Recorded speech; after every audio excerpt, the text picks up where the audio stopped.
در نبی پر پڑا رہوں گا، پڑے ہی رہنے سے کام ہوگا۔ در نبی پر پڑا رہوں گا، پڑے ہی رہنے سے کام ہوگا۔ کبھی تو قسمت کھلے گی میری، کبھی تو میرا سلام ہوگا۔ کبھی تو قسمت کھلے گی میری، کبھی تو میرا سلام ہوگا۔ خلاف محبوب کچھ ہوا ہے، نہ کوئی عاشق سے کام ہوگا۔ خلاف محبوب کچھ ہوا ہے، نہ کوئی عاشق سے کام ہوگا۔ خدا بھی ہوگا ادھر ہی اے دل، جدھر وہ عالی مقام ہوگا۔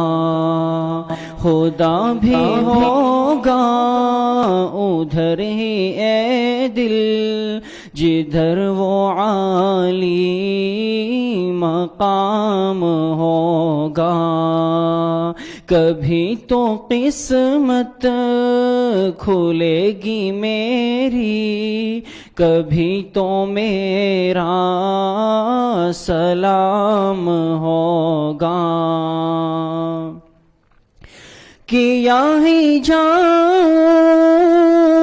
گا عرض مطلب، ملے گا جب تک نہ دل کا مطلب۔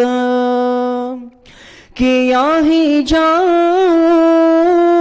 گا عرض مطلب، ملے گا جب تک نہ دل کا مطلب۔ نہ شام مطلب کی صبح ہوگی، نہ یہ فسانہ تمام ہوگا۔ نہ شام مطلب کی صبح ہوگی، نہ یہ فسانہ تمام ہوگا۔ در نبی پر پڑا رہوں گا، پڑے ہی رہنے سے کام ہوگا۔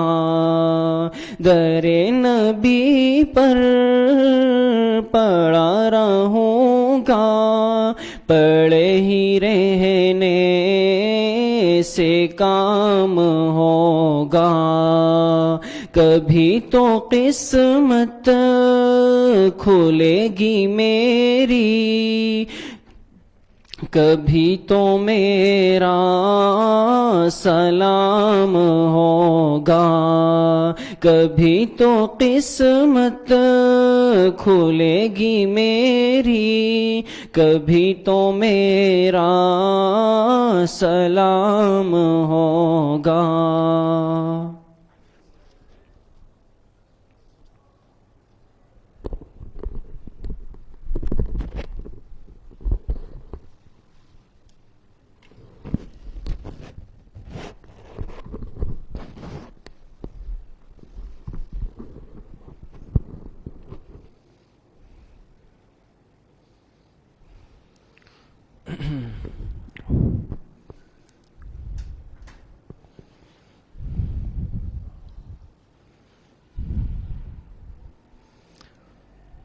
بسم اللہ الرحمن الرحیم، الحمد للہ رب العالمین، والعاقبۃ للمتقین، والصلاة والسلام على خير خلقه محمد وآله وأصحابه أجمعين.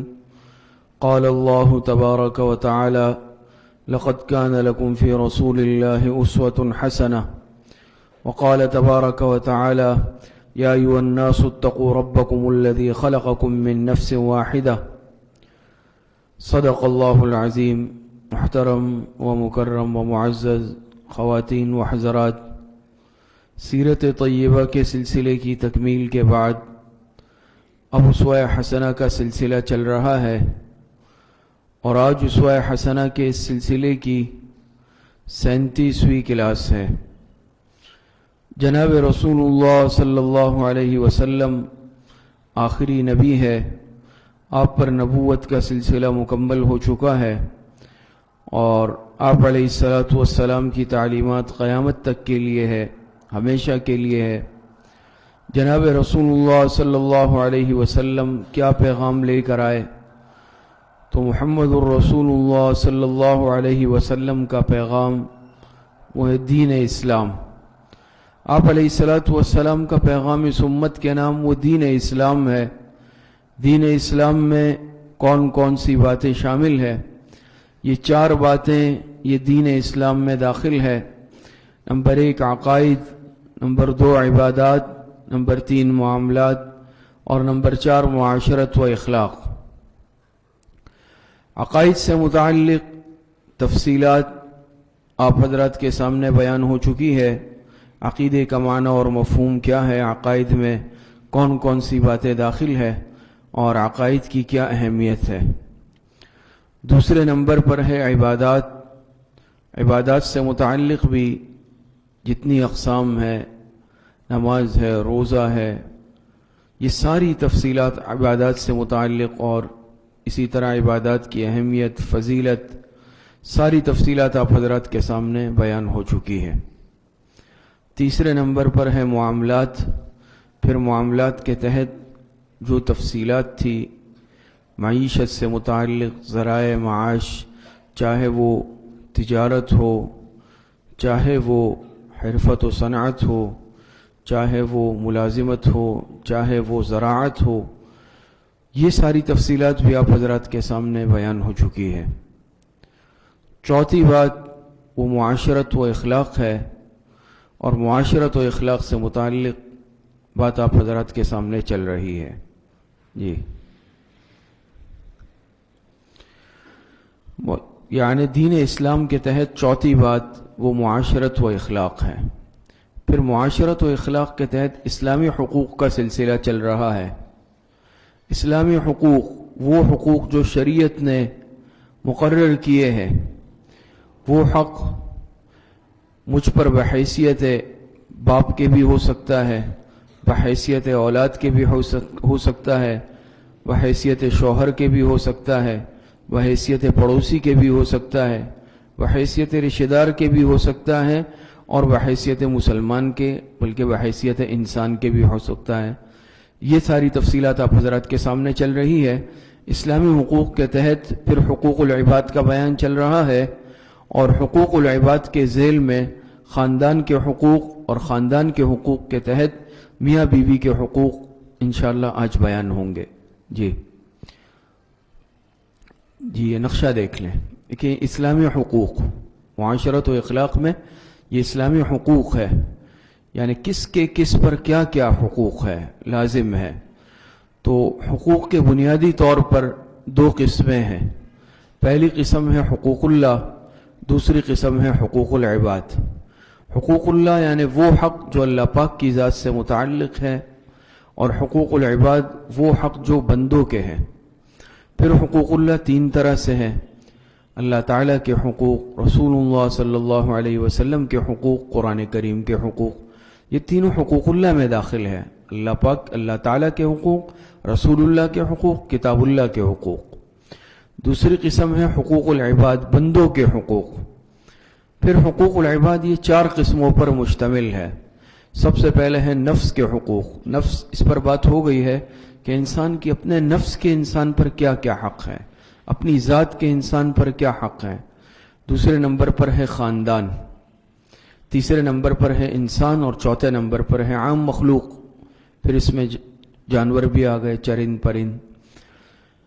پھر خاندان کی 5 قسمیں ہیں: والدین کے حقوق، اولاد کے حقوق، میاں بیوی کے حقوق، بہن بھائیوں کے حقوق، رشتہ داروں کے حقوق. اور انسان کے تحت 3 ہیں: پڑوسی کے حقوق، مسلمان کے حقوق اور کافر کے حقوق.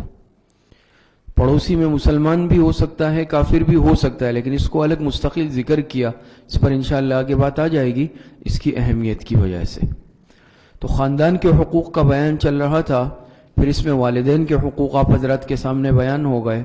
اس کے بعد گزشتہ کلاس میں اولاد کے حقوق کا بیان بھی ہو چکا ہے، اور آج میاں بیوی کے حقوق سے متعلق انشاءاللہ کچھ بات عرض ہوگی. جی،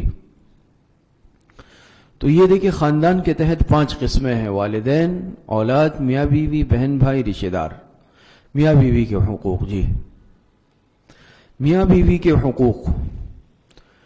اللہ پاک نے انسان کی فطرت ایسی رکھی ہے کہ یہ انسان جب بچپن کا زمانہ گزارتا ہے، لڑکپن کا زمانہ گزارتا ہے، جوانی کے زمانے میں داخل ہوتا ہے، بالغ ہو جاتا ہے، تو کچھ اور تقاضے بھی ہوتے ہیں اس کے. اور ایک انسان چاہتا ہے کہ اس کی شادی ہو، اس کا گھر ہو اور بچے ہو، ایک مکمل گویا کہ خاندان ہو. یہ ہر انسان کی ایک فطری خواہش ہوتی ہے اور ایک تقاضا ہوتا ہے انسان کا، اور شریعت نے ایک مزاج ایسا رکھا ہے. تو میاں بیوی بحیثیت میاں بیوی، اب شادی سے پہلے آپ دیکھ لیں کہ آپس میں کوئی تعلق نہیں تھا، بعض دفعہ تو رشتہ داری بھی نہیں ہوتی، بالکل غیروں میں رشتہ ہوتا ہے، پہلے نہ تعارف ہوتا ہے. تو یہی میاں بیوی نکاح سے پہلے ایک دوسرے کے لیے حرام تھے، بات چیت بھی حرام، پردہ بھی لازم، اور کسی قسم کا تعلق رکھنا بھی حرام.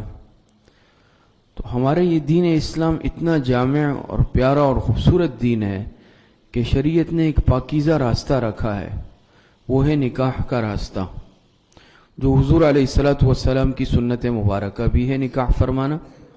آپ علیہ السلام نے نکاح بھی فرمائے ہیں، اور گزشتہ کلاسوں میں آپ حضرات کے سامنے اس پر بات بھی آئی کہ جیسے بعض صحابہ آئے حضور علیہ السلام کے معمولات معلوم کیے کہ آپ علیہ السلام رات کو کیا معمول ہے، اور اسی طریقے سے آپ کے نکاح سے متعلق، روزوں سے متعلق. تو ان تینوں نے عہد کیا، ایک نے کہا میں ساری رات عبادت کروں گا، ایک نے کہا میں ہمیشہ روزے رکھوں گا، تیسرے نے کہا میں کبھی نکاح نہیں کروں گا، عبادت کروں گا. آپ علیہ السلام کو معلوم ہوا، آپ علیہ السلام نے بلایا اور فرمایا کہ میں رات کو نماز بھی پڑھتا ہوں، آرام بھی کرتا ہوں، کچھ حصہ عبادت کرتا ہوں، کچھ حصہ آرام کرتا ہوں، میں روزے رکھتا بھی ہوں اور وقفہ بھی کرتا ہوں، افطار بھی کرتا ہوں، اور اسی طرح میں نے نکاح بھی کیے ہیں. تو گویا کہ آپ علیہ السلام نے اس صحابہ کو ان باتوں سے منع کیا. تو یہ نکاح کرنا حضور علیہ السلام کی سنت مبارکہ ہے، اور آپ علیہ السلام نے ارشاد فرمایا النکاح من سنتی فمن رغب عن سنتی فلیس منی. آپ علیہ السلام نے فرمایا نکاح میری سنت ہے، فمن رغب عن سنتی، جو بلا کسی عذر کے میری سنت سے اعراض کرے گا، کوئی عذر نہیں ہے، کوئی عذر شرعی، عذر واقعی نہیں ہے، اس کے باوجود وہ اس نکاح سے اعراض کرے گا، فلیس منی، تو وہ مجھ میں سے نہیں ہے، اس کا مجھ سے تعلق نہیں ہے. تو جس طرح آپ علیہ السلام کی دیگر سنتیں ہیں، نکاح کرنا، میاں بیوی کے رشتے کا قائم ہونا، ایک دوسرے کے حقوق ادا کرنا، یہ بھی حضور علیہ السلام کی سنت مبارکہ ہے. تو بحیثیت میاں بیوی کے، شوہر کے بیوی کے ذمے کچھ حقوق ہیں، بیوی کے شوہر کے ذمے کچھ حقوق ہیں. تو ان حقوق کا پہچاننا شوہر کے لیے بھی ضروری ہے، بیوی کے لیے بھی ضروری ہے. اور اس کا مقصد صرف اس کو، ان حقوق کو پہچان لینا نہیں ہے، بلکہ اس کا مقصد ان کو پہچان کر اللہ کی رضا کے لیے اس پر عمل کرنا ہے. ہم نے سیکھ لیا، پڑھ لیا، ہمیں پتہ ہے میری بیوی کے مجھ پر کیا حق ہے، بیوی کو پتہ ہے شوہر کے کیا حق ہے، دونوں کو پتہ ہے، لیکن نہ بیوی شوہر کے حقوق ادا کرنے پر راضی، نہ شوہر بیوی کے حقوق ادا کرنے پر راضی. تو صرف معلومات مقصود نہیں ہے، صرف سیکھ لینا مقصود نہیں ہے، بلکہ ہم میں سے ہر ساتھی یہ ارادہ اور یہ عہد کرے کہ یہ حقوق میں اگر سیکھوں گا، مجھے پہلے سے چاہے معلوم ہے یا ابھی معلوم ہوئے، تو میں اس پر اللہ کی رضا کے لیے عمل کروں گا.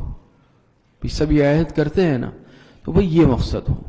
اور یہ بات یاد رکھیں, آج معاشرے میں جو انتشار اور خاص طور پر میاں بیوی کا رشتہ کمزور ہوتا ہے یا آپس میں ناچاقی لڑائی ہوتی ہے, اس کا بنیادی سبب یہ ہے کہ ہر ایک فریق اپنے حقوق دوسرے سے چاہتا ہے کہ میرے حقوق ادا کیے جائے, لیکن دوسرے کے حقوق ادا کرنے پر تیار نہیں ہے. لڑائی اسی سے ہوتی ہے. شوہر چاہتا ہے کہ بھئی بیوی کے ذمے میرے فلاں فلاں فلاں حق ہے اور اس کو چاہیے کہ یہ حق ادا کرے, لیکن میرے بحیثیت شوہر کیا حقوق ہیں مجھے اس سے کام نہیں ہے. بیوی یہ چاہتی ہے کہ شوہر کے ذمے جو میرے حقوق ہے وہ ان حقوق کو ادا کرے, اس میں کوتاہی نہیں کرے, لیکن بحیثیت بیوی کے زوجہ کے میرے ذمے کیا حق ہے شوہر کے وہ ادا کرنے پہ میں تیار نہیں ہوں. تو ہم میں سے معاشرے کا ہر فرد آج اپنے حق کے لیے آواز بلند کر رہا ہے, اپنے حق کی جنگ لڑ رہا ہے, لیکن میں دوسرے کا حق ادا کرنے پہ تیار نہیں ہوں. یہی چیز آج لڑائی جھگڑے کا سبب بنتی ہے. اور ہر ایک معاشرے کا ہر فرد, چاہے وہ بحیثیت شوہر کے ہے, عورت بحیثیت بیوی کے ہے, مرد بحیثیت باپ کے ہے یا بحیثیت اولاد کے ہے, عورت بحیثیت بیٹی کے ہے, بیوی کے ہے, ماں کے ہے, یا معاشرے کا کوئی بھی فرد, جس اعتبار سے اس پر جو حقوق ہیں ہر ایک اپنے ذمے کے حقوق کی ادائیگی کی فکر کر لے, یہ سارے فتنے فساد اختلافات ختم ہو جائیں گے. لیکن آج مسئلہ یہی ہے کہ ہم اپنے ذمے والے حقوق ادا کرنے پہ تیار نہیں اور دوسروں سے اپنے حقوق کا مطالبہ کرنے کے لیے تیار. آج آپ دیکھ لیں, ملازم اپنے حق کے لیے ہڑتال کر رہا ہے, نعرے لگا رہا ہے, احتجاج کر رہا ہے, لیکن بحیثیت ملازم کے میں اپنی ذمہ داری پوری طرح ادا کر رہا ہوں یا نہیں کر رہا ہوں, اس کی طرف میری توجہ نہیں ہے, اس سے میں غافل ہوں. بحیثیت مالک کے میں ان ملازمین کے حقوق ادا کر رہا ہوں یا نہیں, اس کی مجھے پرواہ نہیں, لیکن مجھے کام پورا چاہیے. تو آج یہ چیز انتشار کا باعث بن رہی ہے. تو بہرحال یہ دیکھ لیں میاں بیوی کے حقوق, اس میں سب سے پہلے ہے شوہر کے حقوق, دوسرے نمبر پر ہے بیوی کے حقوق. دونوں کے ایک دوسرے پر حقوق ہے. شوہر کے کیا حق بیوی کے ذمے ہیں, بیوی کے کیا حقوق شوہر کے ذمے ہیں, یہ دیکھ لیں. جی, شوہر کے حقوق, شوہر کے کیا حقوق ہے بیوی کے ذمے, وہ کون سے حق ہے جو بیوی کو ادا کرنا ضروری ہے اور وہ شوہر کا حق ہے بحیثیت شوہر ہونے کے. تو یہ باتیں اس میں دیکھ لیں. سب سے پہلے ہے اطاعت اور فرما برداری, دوسرے نمبر پر ہے ادب و خدمت, دلجوئی اور رضاجوئی, تیسرے نمبر پر ہے طاقت کے مطابق فرمائش, چوتھے نمبر پر ہے مال اور آبرو کی حفاظت, اور پانچویں نمبر پر ہے شوہر کے رشتہ داروں بالخصوص شوہر کے ماں باپ سے اچھا سلوک. یہ وہ بنیادی حقوق ہیں موٹے موٹے جو شوہر کے حقوق ہیں اور بیویوں کے ذمے لازم ہیں. اور یہ بات یاد رکھیں کہ جب انسان میں تقوی اور خوف خدا ہوتا ہے تو پھر وہ دوسروں کے حقوق کی ادائیگی کی فکر کرتا ہے. آج اسی چیز کی کمی ہے. آپ دیکھیں خطبہ نکاح جب پڑھا جاتا ہے تو خطبہ نکاح میں 3 آیتیں پڑھی جاتی ہیں عام طور پر. یا ایھا الذین آمنوا اتقوا اللہ وقولوا قولا سدیدا, یا ایھا الذین آمنوا اتقوا اللہ حق تقاتہ ولا تموتن الا وانتم مسلمون. تیسری آیت یا ایھا الناس اتقوا ربکم الذی خلقکم من نفس واحدہ وخلق منها زوجها وبث منہما رجالا کثیرا ونساء. تینوں آیتوں میں کیا چیز مشترک ہے؟ تینوں میں تقوی کا ذکر ہے. اسی طرح ہے نا, یا ایھا الذین آمنوا اتقوا اللہ حق تقاتہ, یا ایھا الذین آمنوا اتقوا اللہ وقولوا قولا سدیدا, یا ایھا الناس اتقوا ربکم. تینوں آیتوں میں جو نکاح کے موقع پر عام طور پر پڑھی جاتی ہیں خطبہ نکاح میں, اس میں اللہ پاک نے تینوں میں تقوی کا ذکر کیا. اے لوگو اپنے رب سے ڈرو, اے ایمان والو اللہ پاک سے ڈرو, اے ایمان والو اللہ پاک سے ڈرو. تینوں میں اللہ پاک فرما رہے اللہ سے ڈرو, اللہ سے ڈرو, اللہ سے ڈرو, خوف خدا اپنے اندر پیدا کرو. تو یہ بتانا چاہ رہے ہیں کہ یہ جو رشتہ تمہارا میاں بیوی کا قائم ہونے جا رہا ہے, یہ رشتہ اس وقت خوشگوار ہوگا, اس وقت تک پائیدار ہوگا جب میاں بیوی دونوں کے دلوں میں خوف خدا ہوگا اور دونوں ایک دوسرے کے حقوق کی ادائیگی کی فکر کریں گے. شوہر بحیثیت شوہر کے اس کے دل میں خوف خدا ہو کہ بیوی کے جو حق ہے اس میں کوئی حق تلفی مجھ سے نہ ہو جائے, بیوی کے دل میں خوف خدا ہو اس اعتبار سے کہ شوہر کے جو حقوق اللہ پاک نے مجھ پر لازم کیے ہیں اس میں کوئی کمی کوتاہی مجھ سے نہ ہو جائے. لیکن یہ تبھی ہو سکتا ہے جب دونوں کے دل میں خوف خدا ہو. لیکن اگر خدا نخواستہ تقوی اور خوف خدا کی کمی آ گئی پھر حق تلفیاں ہوں گی. تو اس میں سب سے پہلی چیز وہ ہے اطاعت اور فرما برداری. بیوی کے ذمہ لازم ہے کہ وہ اپنے شوہر کی اطاعت کرے اور شوہر کی فرما برداری کرے. اور حدیث میں بھی آتا ہے آپ علیہ الصلوۃ والسلام نے ارشاد فرمایا الدنیا کلھا متاع وخیر متاع الدنیا المرأۃ الصالحہ، کہ دنیا ساری کی ساری یہ متاع سامان ہے برتنے کا، لیکن بہترین سامان کیا ہے؟ وہ نیک بیوی ہے. نیک بیوی یہ دنیا کی یعنی ایک قیمتی چیز ہے اور بہترین متاع اس کو کہا گیا ہے. تو یہ اس رشتے کی خوبصورتی ہے کہ بیوی نافرمان نہ ہو، بیوی اطاعت گزار اور فرما بردار ہو، شوہر کی بات مانے، شوہر کی اطاعت کرے. اور شوہر بشرطے کہ وہ کام اللہ پاک کی نافرمانی والا نہ ہو. لا طاعت لمخلوق فی معصیۃ الخالق. اگر شوہر کسی ایسی بات کا حکم دے جس میں اللہ پاک کی نافرمانی ہے تو پھر اس میں اطاعت ضروری نہیں ہے. مثال کے طور پر کہے بھئی بے پردہ تم جاؤ میرے ساتھ باہر، لیکن بے پردہ جاؤ نامحارم کے سامنے، یا گناہ کے کسی کام کا حکم دے، اس میں اطاعت نہیں ہے. لیکن اگر وہ جائز کام ہے، مباح کام ہے، تو بیوی کے ذمہ لازم ہے کہ وہ شوہر کے بات کی اطاعت کرے اور فرما برداری کرے. اور حدیث میں وعیدیں آئی ہیں، ایسی بیوی پر لعنت آئی ہے جو شوہر کی نافرمانی کرے، شوہر کی بات سے انکار کرے، اس کا حق ادا کرنے سے اگر انکار کرے. حدیث میں آتا ہے صبح تک بیوی پر، ایسی عورت پر اللہ پاک کی لعنت برستی ہے. تو بہرحال اپنے شوہر کی جائز کاموں میں اطاعت اور جائز کاموں میں فرما برداری یہ شوہر کا حق ہے. دوسرے نمبر پر ادب اور خدمت، دلجوئی اور رضا جوئی بہت بڑی صفت ہے. ادب کرنا، شوہر کا ادب احترام کرنا، شوہر کی دل سے خدمت کرنا، اس کی دلجوئی کرنا اور رضا جوئی کرنا. حضرت خدیجہ رضی اللہ تعالی عنہا آپ علیہ الصلوۃ والسلام کی سب سے پہلی زوجہ محترمہ ہے. اور آپ کو معلوم ہے، آپ نے پڑھا ہوگا، سنا ہوگا، حدیثوں میں بھی آتا ہے، جب آپ علیہ الصلوۃ والسلام پر وحی نازل ہوئی پہلے آپ علیہ الصلوۃ والسلام گھبرا گئے، آپ گھر تشریف لائے، زملونی زملونی. حضرت خدیجہ رضی اللہ تعالی عنہ نے زبردست تسلی آمیز کلمات کہے اور ایسے عجیب جملے کہے، بخاری شریف میں بھی ہے، روایت میں موجود ہے. حضرت خدیجہ رضی اللہ تعالی عنہ نے آپ علیہ الصلوۃ والسلام کو بہت زیادہ تسلی دی کہ آپ بے فکر رہیں، اللہ پاک آپ کو ضائع نہیں کریں گے، آپ صلہ رحمی کرتے ہیں، آپ لوگوں کے حقوق ادا کرتے ہیں، اللہ پاک کبھی آپ کو ضائع نہیں فرمائیں گے. تو ایسی بیوی تھی کہ آپ علیہ الصلوۃ والسلام کی زبردست دلجوئی کی، آپ علیہ الصلوۃ والسلام کو تسلی دی بھرپور انداز میں. تو شوہر کا ادب کرنا، احترام کرنا، بے ادبی سے بچنا، بدتمیزی سے بچنا، اور یہ چیز بھی معاشرے میں وبا کی طرح عام ہو گئی ہے. تو یہ دیکھیں، یہ شوہر کا بہت بڑا اللہ پاک نے مقام اور مرتبہ رکھا ہے. اور ایک حدیث میں آتا ہے، آپ حضرات نے سنا ہوگا نا، کہ آپ علیہ الصلوۃ والسلام نے فرمایا کہ مخلوق میں کسی کو سجدہ جائز نہیں ہے، اگر ہوتا تو میں بیویوں کو حکم دیتا کہ وہ اپنے شوہروں کو سجدہ کر لیں. یہ معمولی بات تو نہیں ہے. تو شوہر کا ادب احترام کرنا، بے ادبی سے نام نہ لے، بے ادبی سے پکارے نہیں، کوئی ایسا عمل نہ کرے جس میں شوہر کی بے احترامی اور بے ادبی ہو، چونکہ خواتین بھی سن رہی ہیں.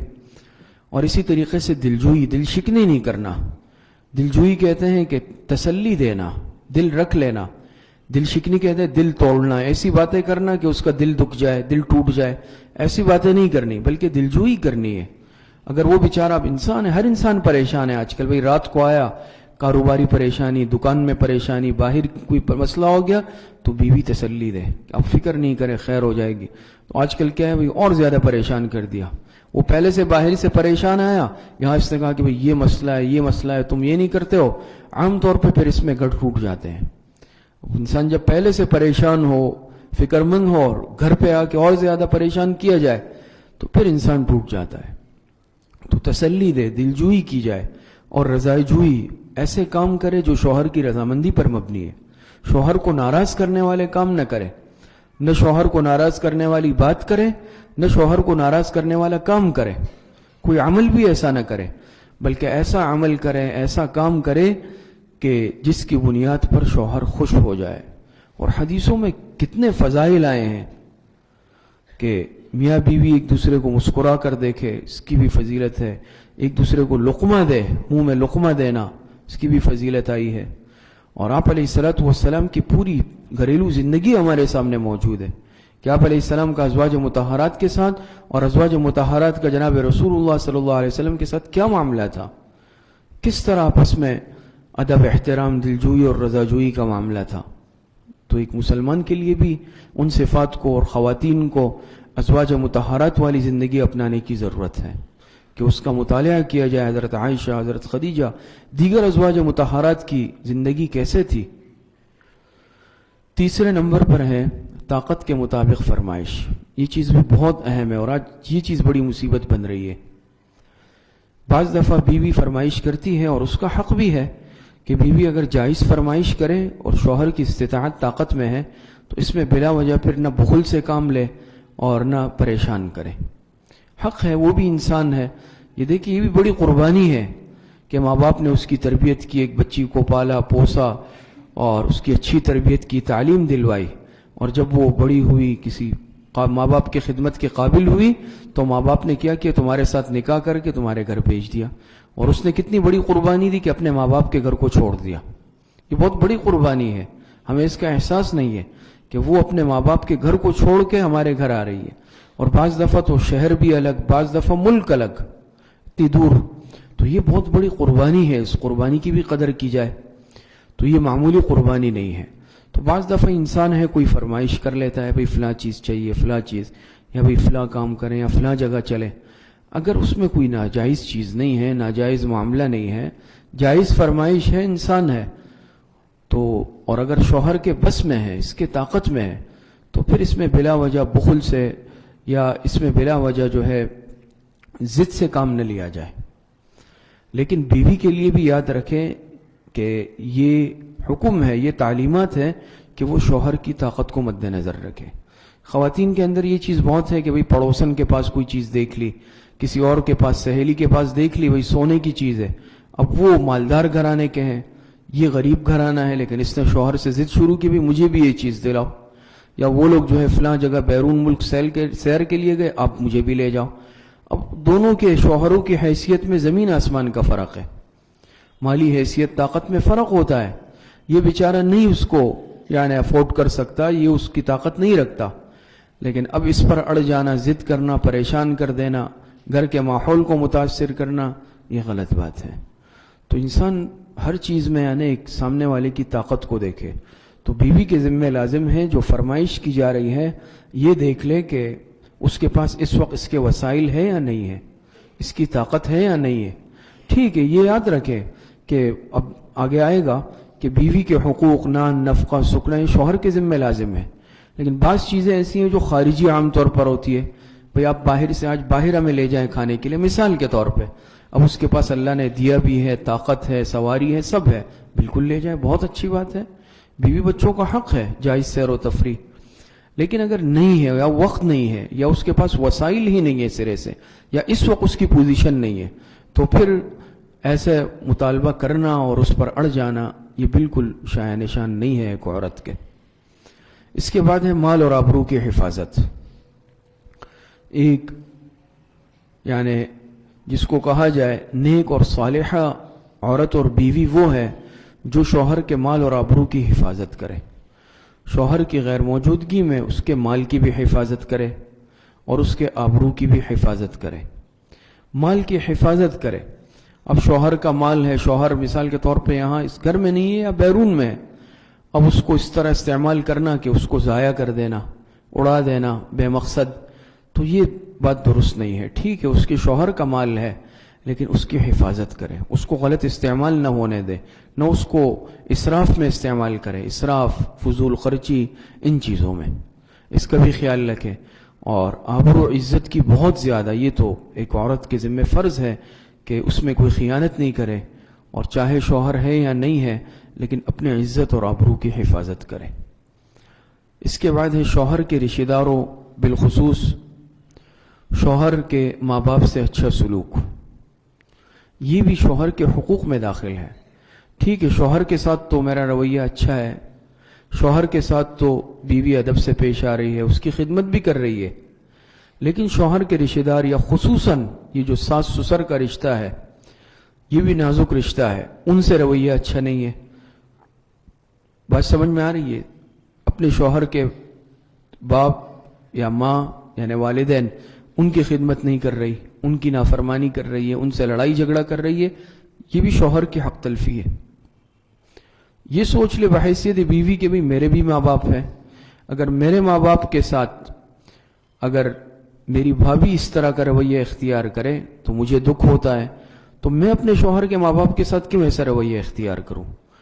تو یہ جیسے میں نے پچھلے درس میں بھی عرض کیا تھا کہ اگر عورت شوہر کے ماں باپ کو اپنا ماں باپ سمجھے اور شوہر بیوی کے ماں باپ کو اپنا ماں باپ سمجھے تو اس صورت کے اندر پھر یہ تناؤ کی صورت پیدا نہیں ہوتی۔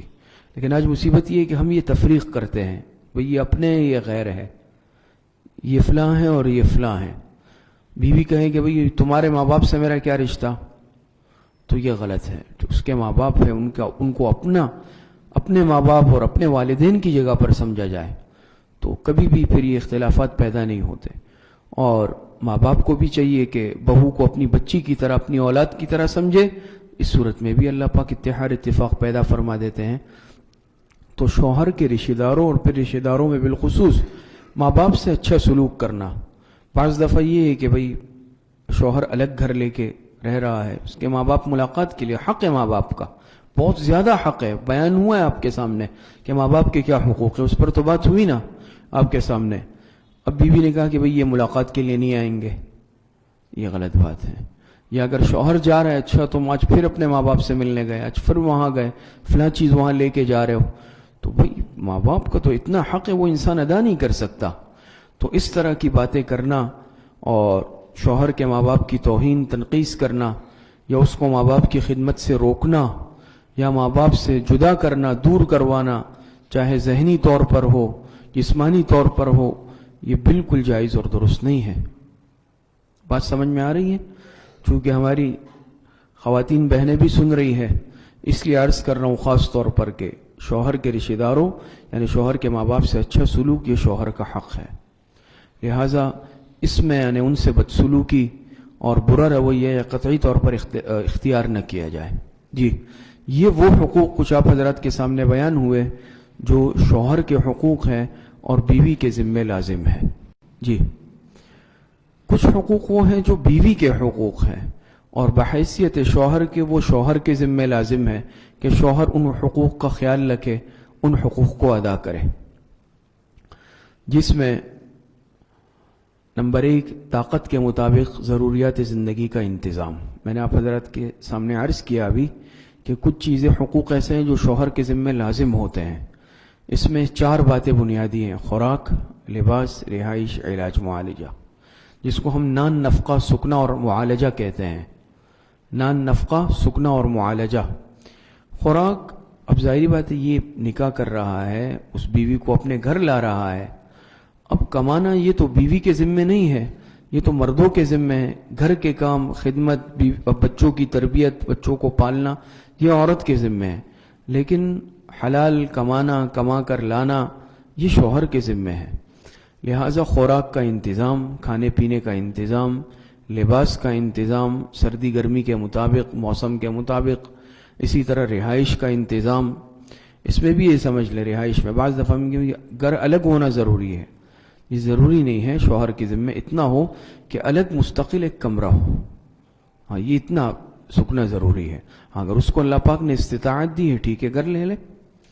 اسی طریقے سے علاج، انسان کے ساتھ بیماری لگی ہوئی ہے، بیماری آ گئی، یا اسی طریقے سے بچوں کی پیدائش کے معاملات ہیں، تو دیکھیے شوہر کے ذمہ ہے۔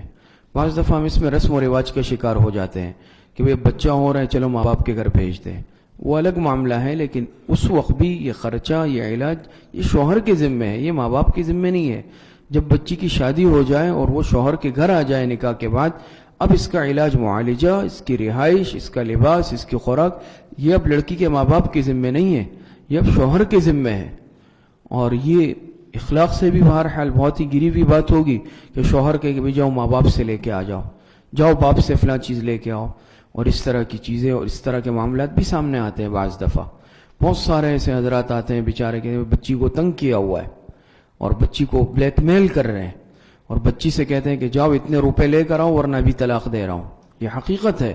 یہ کتنی اخلاق سے گری ہوئی بات ہے, انسانیت سے بھی یہ مرد کہلانے کے قابل نہیں ہے کہ اس طرح کی بات کہنا کسی کے بچی سے کہ بھئی جاؤ اتنے پیسے لے کے آؤ, اتنے پیسے لے کے آؤ, اتنے پیسے لے کے آؤ, اور اگر فرمائش پوری نہیں ہوئی تو بھئی اب تم اس گھر سے جاؤ. بات سمجھ میں آ رہی ہے؟ بعض دفعہ یہ ہے کہ بھئی لڑکی والے گھر دے رہے ہیں یا کئی رسم و رواج, وہ معاملہ اپنی جگہ, لیکن شرعاً رہائش مہیا کرنا یہ شوہر کے ذمہ ہے. فطرت کا تقاضا بھی ہے, یہ بات یاد رکھیں. بعض دفعہ یہ ہے کہ بھئی رواج ہے ہمارے ہاں یا لڑکی والے دے رہے ہیں, تو اس میں بھی یہ معاملات بعض دفعہ ہو جاتے ہیں کہ بھئی اب کوئی اونچ نیچ ہو گئی, بیوی نے تانا دے دیا کہ تم تو میرے ماں باپ کے گھر میں رہ رہے ہو. یہ کتنی بڑی بات ہے ایک مرد کے لیے, اس سے بھی گھر اجڑتے ہیں, یہ معاملات سارے ہوتے ہیں. تو طاقت کے مطابق ضروریات زندگی کا انتظام یہ شوہر کے ذمہ ہے, یہ اس کے شوہر ہونے کا تقاضا ہے. شریعت نے یہ حقوق اس کے ذمہ رکھے ہیں, یہ بیوی کے ماں باپ کے ذمہ نہیں ہے, یہ بات نہ اس کے بھائیوں کے ذمہ ہے. ہاں اگر وہ خود خیال رکھ رہے ہیں وہ اپنی جگہ معاملہ ہے, اس سے انکار نہیں ہے, لیکن یہ تقاضا کرنا, خود ہاتھ پیر چھوڑ کے بیٹھ جانا, اس بنیاد پہ بلیک میل کرنا, اس بنیاد پہ تنگ کرنا, یہ بہت غیر اخلاقی باتیں ہیں اور معاشرے میں اس کے اصلاح کی آج بہت زیادہ ضرورت ہے. دوسرے نمبر پر ہے مسائل دینیہ کی تعلیم اور نیک عمل کی تاکید. جس طرح ایک جسمانی ضروریات پورا کرنا یہ شوہر کے ذمہ ہے, اسی طرح روحانی ضروریات پوری کرنا یہ بھی شوہر کے ذمہ ہے. بعض دفعہ یعنی مسائل دینیہ, دینداری پیدا کرنا, دین سکھانا.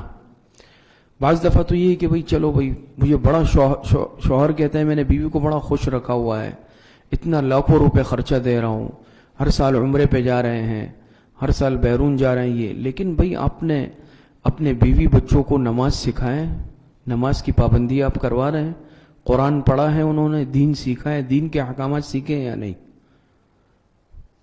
اس کا بھی جائزہ لینا ہے.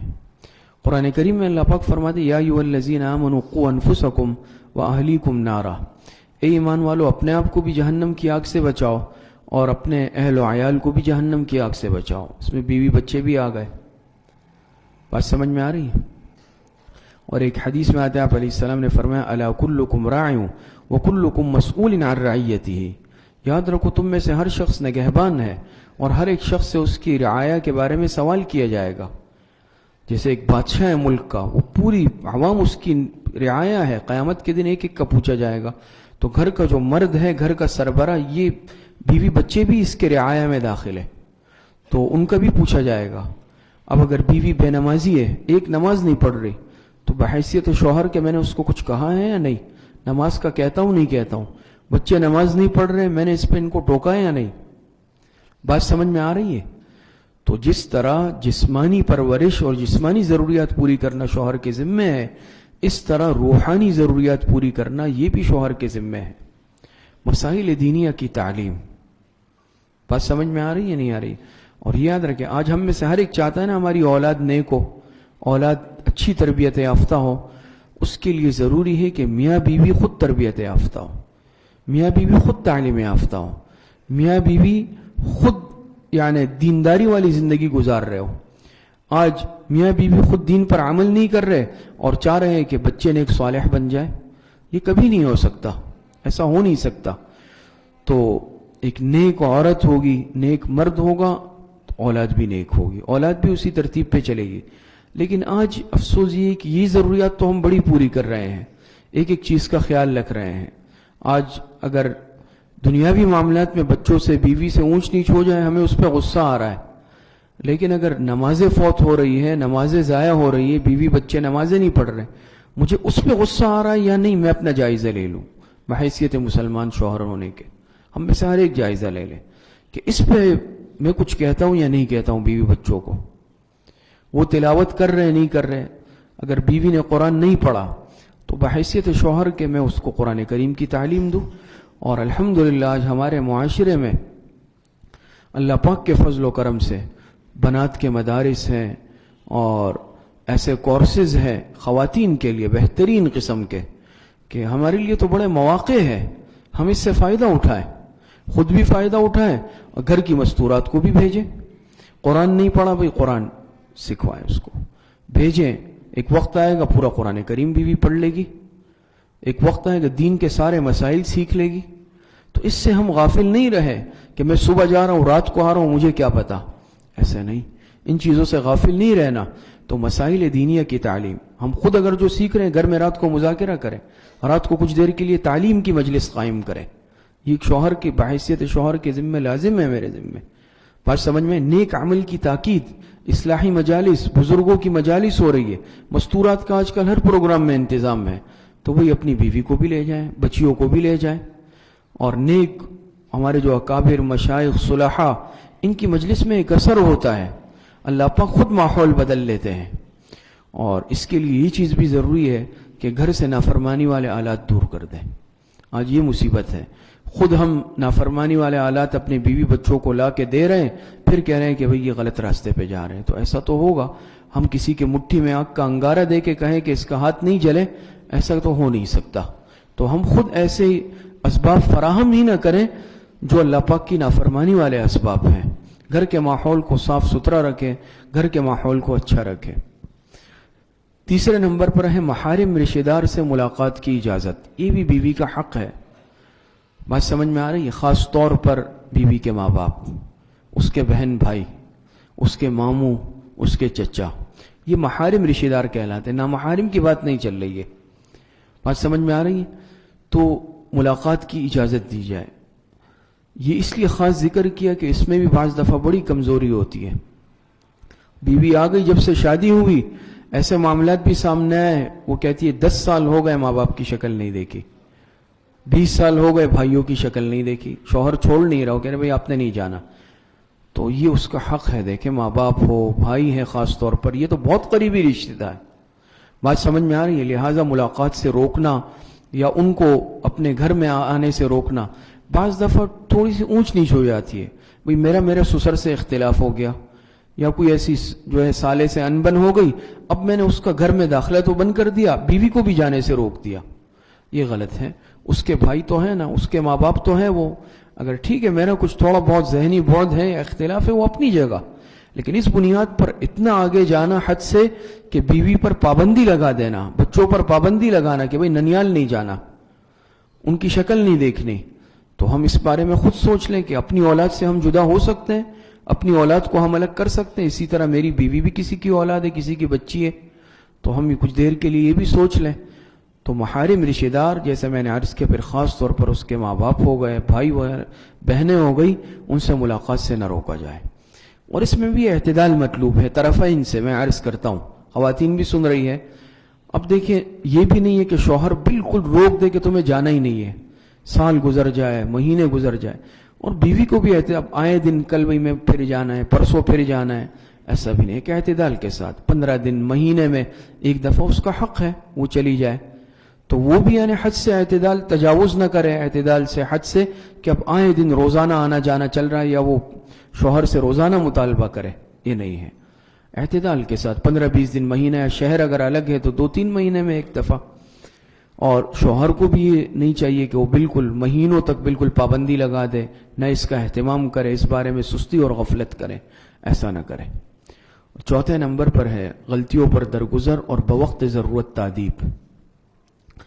یہ بھی بیوی کے حقوق میں ہے کہ غلطیوں پر درگزر، انسان ہے، انسان سے غلطی ہو جاتی ہے، اور یہ انسان غلطیوں سے پاک نہیں ہے، معصوم تو نہیں ہے. معصوم تو انبیاء کی ذات ہوتی ہے، تو وہ بھی اللہ پاک کی بندی ہے. کھانا پکانے میں بعض دفعہ غلطی ہو گئی، کوئی نمک مرچ میں کمی زیادتی ہو گئی، کسی اور کام میں غلطی ہو گئی. اب اس پر آپے سے باہر ہونا یا جو ہے سب و شتم کرنا، زبان کا غلط استعمال کرنا، فحش استعمال کرنا، یا اتنی تضریب کرنا کہ جس سے اس کو چوٹ ہو، نقصان ہو، یہ ایک مرد کے اور شوہر کے شایان نشان نہیں ہے. بلکہ شریعت کا حکم ہے کہ غلطیوں پر درگزر کیا جائے. میں نے آپ حضرات کے سامنے درس میں غالباً ایک بزرگ کا واقعہ بیان کیا تھا کہ ایک بزرگ تھے، ان کی بیوی بڑی بد زبان تھی، بد اخلاق تھی، وہ بہت تنگ تھے، لیکن طلاق نہیں دی کہ اللہ کی بندی ہے، معاف کر دیتے تھے ہر مرتبہ. پھر کسی اور کے نکاح میں جائے گی، کوئی اور پریشان ہو جائے گا. جب انتقال ہوا کسی نے خواب میں دیکھا اور پوچھا کہ کیا ہوا، تو کہا کہ اللہ پاک نے مجھے اس بات پر صرف معاف کیا کہ تم اپنی بیوی کو اللہ پاک کی بندی سمجھ کر معاف کرتے تھے، میں آج تمہیں اپنا بندہ سمجھ کر معاف کر رہا ہوں، تو اللہ پاک نے معاف کر دیا۔ تو غلطی پر انسان درگزر کر لے، اونچ نیچ ہر جگہ ہوتی ہے، تو اس پر حد سے تجاوز کرنا اور مبالغہ کرنا اور زبان کا غلط استعمال کرنا، ہاتھ کے ذریعے سے تشدد کرنا، یہ بالکل نامناسب بات ہے۔ لیکن یہ مطلب نہیں ہے کہ بالکل انسان بوقت ضرورت بھی تادیب نہ کرے، غصے کے وقت میں غصہ، بات سمجھ میں آ رہی ہے؟ اگر وہ معاملہ ایسا ہے کہ جس میں تادیب کی ضرورت ہے، تادیب سمجھ میں آ رہی ہے، تذریب بطور تادیب کے ہو، بات سمجھ میں آ رہی ہے؟ اب تادیب آپ سمجھ رہے ہیں کہ بھئی ایک ہی دفعہ ڈانٹوں گا، آنکھیں دکھاؤں گا وہ سمجھ جائے گی، ڈانٹ دوں گا سمجھ جائے گی، ہلکا پھلکا ایک آدھ تپڑ لگاؤں گا سمجھ جائے گی۔ ہر انسان کے مزاج میں فرق ہوتا ہے، بعض ایسا ہے کہ جو صرف آنکھیں دکھانے پہ ہی سمجھ جاتا ہے، بعض وہ ہے جس کو تھوڑا ڈانٹنا پڑتا ہے، بعض وہ ہے جس کو تھوڑا سا زیادہ ڈانٹنا پڑتا ہے، ایک آدھ ہلکا پھلکا تپڑ لگا دیا۔ تو جتنی تادیب کی ضرورت ہے انسان اس قدر عمل کرے، لیکن اس میں جانوروں کی طرح مارنا حدیث میں بھی منع آیا ہے، حدیث میں اس پر وعید آئی ہے، آپ علیہ الصلوۃ والسلام نے منع فرمایا کہ کوئی شخص اپنے بیوی کو جانور کی طرح نہیں مارے، کہ جانور کی طرح مار رہا ہے اور پھر رات میں اس سے ہم بستری کر رہا ہے، آپ علیہ السلام نے منع فرمایا اس چیز سے۔ تو حتی الامکان درگزر کر لے، لیکن اگر یہ سمجھ رہا ہے کہ بھئی یہ غلطی ایسی ہے کہ جس میں درگزر سے نقصان ہوگا، بعض دفعہ اخلاقیات سکھانے پڑتے ہیں نا، وہ غلطی ایسی ہے کہ جس میں درگزر سے نقصان ہے اور آپ کو پتہ ہے میں خاموش ہو جاؤں گا، وہ غلطی جڑ پکڑ لے گی، تو پھر انسان تادیب کر لے، ڈانٹ دے بھئی آئندہ ایسا نہیں کرے، بس بات سمجھ میں آ رہی ہے؟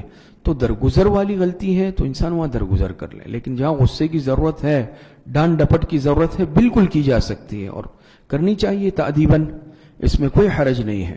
تو غلطیوں پر درگزر بھی کیا جائے اور بوقت ضرورت اس کی تادیب بھی کی جائے۔ یہ وہ حق ہے جو بحیثیت شوہر کے بیوی کے حقوق ہیں اور شوہر کے ذمے لازم ہے۔ تو خلاصے کے طور پر آخر میں عرض کرتا ہوں کہ میاں بیوی کا یہ جو رشتہ ہے یہ تبھی کامیاب ہوتا ہے جب دونوں کے دل میں تقوی اور خوف خدا ہو۔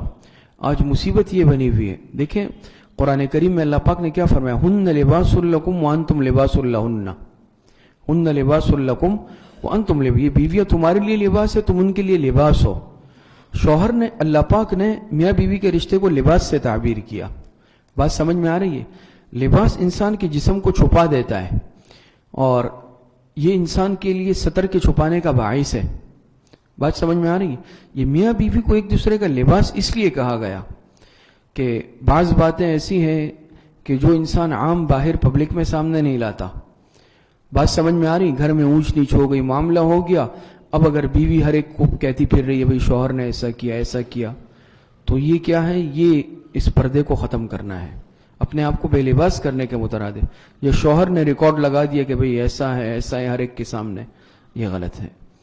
حضرت مولانا علی میاں صاحب رحمۃ اللہ علیہ کا غالباً واقعہ ہم نے سنا، فرمایا کہ جب شادی ہوئی والدین کی تو والدہ مالدار گھرانے سے تھی اور والد بڑے عالم فاضل متقی نیک، لیکن مالی اعتبار سے مضبوط نہیں تھے، لیکن تھے بڑے عالم فاضل اور نیک آدمی تھے۔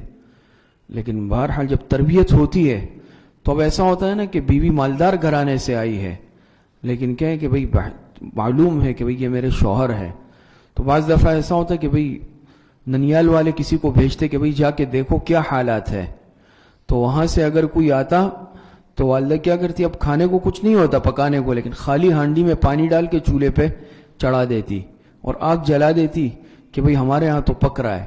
جب وہاں سے کوئی بھائی آتا یا کوئی آتا، وہ دیکھتا ہے بھئی یہاں تو چولہا چڑھا ہوا ہے، کھانا پک رہا ہے، سب کچھ ہے، وہ مطمئن ہو کے جاتے۔ اور مقصد کیا تھا کہ کوئی شوہر سے متعلق یہ نہ سمجھ لے کہ یہاں پر غربت ہے، ہاتھ تنگ ہے یا میرا خیال نہیں رکھتے۔ تو شوہر کی عزت کا اتنا خیال رکھا، بات سمجھ میں آ رہی ہے؟ اب تو مصیبت ہے کہ شوہر کی شکایتیں ادھر جا رہی ہے، یہ نہیں کیا، چھوٹی چھوٹی باتوں پر وہ یہ ادھر شکایت ہے وہ ادھر شکایت ہے، اور بات کوئی بات نہیں ہوتی، انہیں چھوٹی باتوں کی بنا پر گھر اجڑ جاتے ہیں، زندگی خراب ہو جاتی ہے۔ تو اللہ پاک نے تو اس کو پردہ کہا ہے، ہن لباس لکم وانتم لباس لہن۔ اب اگر خود ہم اس لباس کو اتار دیں تو اس میں ہمارا اپنا قصور ہوگا۔ تو ایک دوسرے کا خیال رکھیں، ایک دوسرے کے عزت اور وقار کا خیال رکھیں، بیوی شوہر کے عزت اور وقار کا خیال رکھے اور شوہر بیوی کے عزت اور وقار کا خیال رکھے۔ بات سمجھ میں آ رہی ہے نہیں؟ حضرت حجت الاسلام مولانا محمد قاسم نانوتوی رحمۃ اللہ علیہ عجیب انسان، درویش منش انسان تھے، علم کے پہاڑ تھے۔ ان کا واقعہ لکھا ہے، جب شادی ہوئی تو ان کی اہلیہ مالدار گھرانے سے تھی، بہت سارا سونا لے کر آئی، تو اس وقت کوئی ایسا یعنی ایک تحریک چل رہی تھی جس میں امداد کی ضرورت تھی۔ حضرت نانوتوی نے اہلیہ سے وہ سارا زیور اٹھا کر اس تحریک میں دے دیا تاکہ معاونت اور مدد ہو جائے مسلمانوں کی، اور اس نے اف تک نہیں کہا۔ پھر جب دوبارہ گئی، گھر والوں نے بھائی ہاتھ خالی ہے، انہوں نے اور زیور بنوا کے دے دیا۔ جب اور دے دیا لے آئی تو انہوں نے وہ بھی اٹھا لیا اور وہ بھی اللہ کے راستے میں دے دیا، اور اس اللہ کی بندی نے اف تک بالکل راضی رہی۔